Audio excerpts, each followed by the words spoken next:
Hi எல்லாருக்கும் வணக்கம். நான் உங்களோட மும்பை தமிழச்சி. இன்றைக்கி வந்து மொபைலில் குட்டி மினி விலாக் தான் பார்க்க போகிறோம். என்ன அப்படின்னா, நான் பிச்சிப்பூ செடி வச்சுருக்கேன் நேம்லாம். அதுலேருந்து ஒரு 4-5 பூ வந்து பூத்த உடனே எடுத்து உடனே வந்து தலையில் வச்சாச்சு.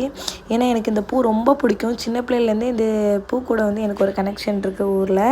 அதனால் 5 பூ பூத்திருந்தோம், நல்லா வாசமாக இருந்தோடனே தலையில் எடுத்து வச்சாச்சு. அடுத்து பார்த்தோன்னா நைட்டு வந்து குட்டீஸ் வந்து வந்திருந்தாங்க பக்கத்து வீட்டிலேருந்து. இவங்க தான் வந்து பஞ்சாபி ஃபேமிலி. இதில் வந்து மூத்த பையன் வந்து கொஞ்சம் ஆக்டிவிட்டி வந்து கொஞ்சம் எக்ஸ்ட்ரா பண்ணுற மாதிரி இருக்கும். ஆனால் இப்போ வந்து ரொம்ப சூப்பராகிட்டான். நான் வந்து இந்த வீட்டுக்கு 1 வருஷத்துக்கிட்ட ஆக போகுது. நான் வந்ததை விட இவன்ட்ட வந்து இப்போ நிறைய சேஞ்சஸ் இருக்குது. ஒரு பொருள் எடுத்தால் அந்த பொருள் வேணும்னு அடம் பிடிப்பான், நிறைய பண்ணுவான். ஆனால் வந்து இப்போ அவன்கிட்ட நிறையவே வந்து மாற்றம் இருக்குது. 2வது பையன் வந்து என் பேச்சை கேட்கவே மாட்டான், மாற்றி மாற்றி சண்டை போடுறத வேலை. ஆனால் அவன் தெளிவாக இருப்பான். இவன் மட்டும்தான் கொஞ்சம் வித்தியாசமாக நடந்துக்கிடுவான். டாக்டர்கிட்ட காமிச்சாங்க. சொன்னது என்னென்னா, நார்மல் பீப்புள் கூட விளாண்டாலே நல்லா ஆயிடுவான்ட்டு. இப்போ வந்து இவன் ரொம்ப பெஸ்ட் ஆகிட்டான்.